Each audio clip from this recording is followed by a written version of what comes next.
नहमदुहु व नसल्ली अला रसूलिल करीम अम्मा बाद।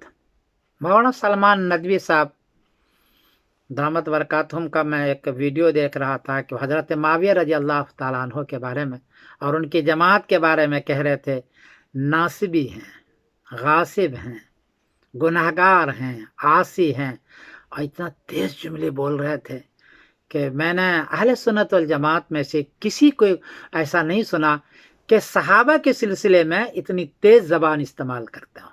ये पहला आदमी है जिनको मैंने इस तेज़ ज़बान से मैंने सुना है। इख्तिलाफ तो हुआ है, अहादीस दोनों तरफ है, लेकिन अहले सुन्नत वल जमात का तरीक़ा हमेशा ये रहा है कि वो सहाबा के बारे में अपनी ज़बान को बंद रखते हैं और ये कहते हैं कि इज्तिहादी गलती है, और वाक़तन इज्तिहादी गलती है, वाक़तन।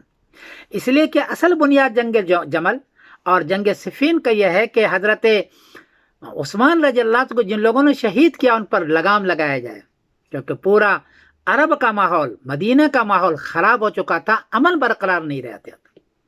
तो हज़रत अली रज़ियल्लाहु ताला से हज़रत आयशा का मुतालबा, हज़रत माविया रज़ियल्लाहु का मुतालबा यही था। लेकिन हज़रत अली रज़ियल्लाहु अन्हु ऐसे टोले के दरमियान में थे कि उनको लगाम नहीं लगा पा रहे थे, उनको कुछ कह भी नहीं पा रहे थे। सारे टोले वही लोग थे जो मदीने में उद्यम मचा रखा था, वो नहीं कर पा रहे थे। इसलिए एक की गलती कि वो कर नहीं पा रहे हैं और दूसरी गलती कि कह रहे हैं कि अमन कायम करो, ये है इज्तिहादी गलती। इसलिए हमारे उलमा ने हमेशा इन हजरात के बारे में मुंह बंद रखा है और ये कहा है इज्तिहादी गलती है, इतनी तेज नहीं बोलना चाहिए। क्यों ऐसा किया है हजरत हमारे उलमा ने?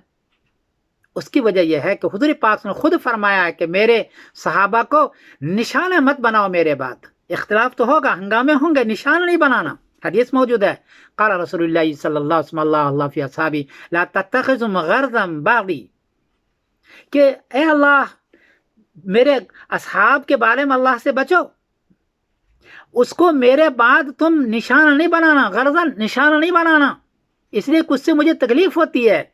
ये तिरमिज़ी शरीफ की हदीस है, बाब फी मन सब्बा असहाबन नबी, हदीस का नंबर है 3862। निशाना नहीं बनाना। दूसरी हदीस के अंदर है कि गाली नहीं देना।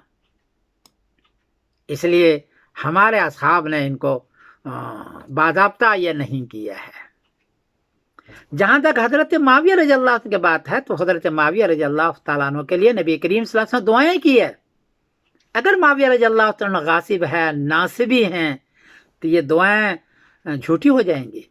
हदीस मौजूद है, यानी नबी सल्लल्लाहु अलैहि वसल्लम क़ाल ले माविया अल्लाहुम्मा अजअलहु हादियन महदियन वहद बिही, तिरमिज़ी शरीफ बाब मनाक़िब माविया नंबर है 3842, कि अल्लाह माविया रज़ियल्लाहु अन्हु को हिदायत दे और लोगों को, खुद उनको भी हिदायत दे और लोगों को उनके ज़रिए से हिदायत हो जाए।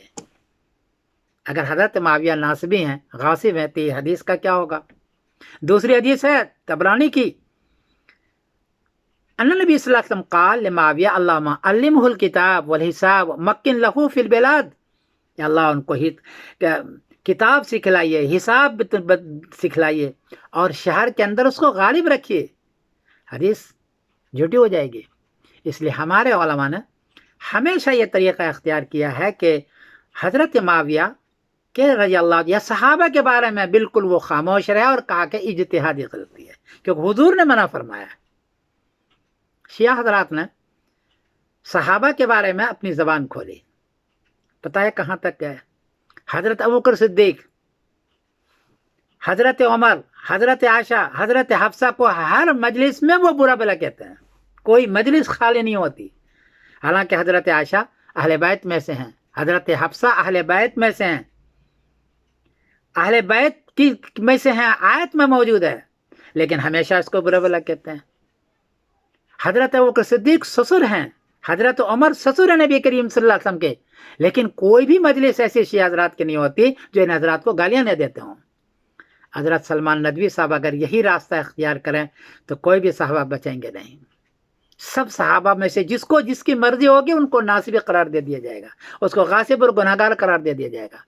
इसलिए मौलाना सलमान नदवी साहब, मेरी दस्तबरदवा आपसे गुजारिश है कि आप नदवे के अहले सुन्नत वल जमात में से आपको इल्म दिया है, आप ज़रा हज़रत माविया या उनके साथी हज़रत मूसा अशरी रज़ियल्लाहु तआला अन्हु, उनके ख़िलाफ़ में हज़रत جنگ جمل حضرت عائشہ نے کیا ہے، بہت بڑے بڑے صحابہ ان کے ساتھ بھی ہے، ان کے بارے میں زبان ذرا سا آپ اتنی تیز استعمال نہ کیا کریں۔ یہ ہمارے بزرگوں کا طریقہ نہیں ہے، یہ اہل سنت والجماعت کا طریقہ نہیں ہے، یہ شیعوں کا طریقہ ہے جنہوں نے سارے صحابہ کو حضرت علی کے محبت میں اپنا سیاسی مفاد حاصل کیا، اپنی ایک الگ جماعت بنائی اور جماعت کا نام ہی شیعہ رکھا، اور وہ اہل سنت کو گالیاں یا اہل صحابہ کو گالیاں دیا کرتے ہیں، وہ رات دن صبح شام دیکھو اس کی کوئی مجلس خالی نہیں ہوتی۔ اس لیے میں پھر دوبارہ عرض کرتا ہوں، مولانا سلمان ندوی صاحب آپ اس بارے میں سوچا، آپ نے قرآن کے بارے میں بھی تحریف کا قائل رہے ہیں، اور بھی بارے میں آپ رہے ہیں، آپ یہاں بھی آپ زیادتی کر رہے ہیں، میں آپ سے دستبردار گزار کرتا ہوں۔ میں سبت قاسم بول رہا ہوں مانچسٹر انگلینڈ سے۔ السلام علیکم ورحمۃ اللہ وبرکاتہ۔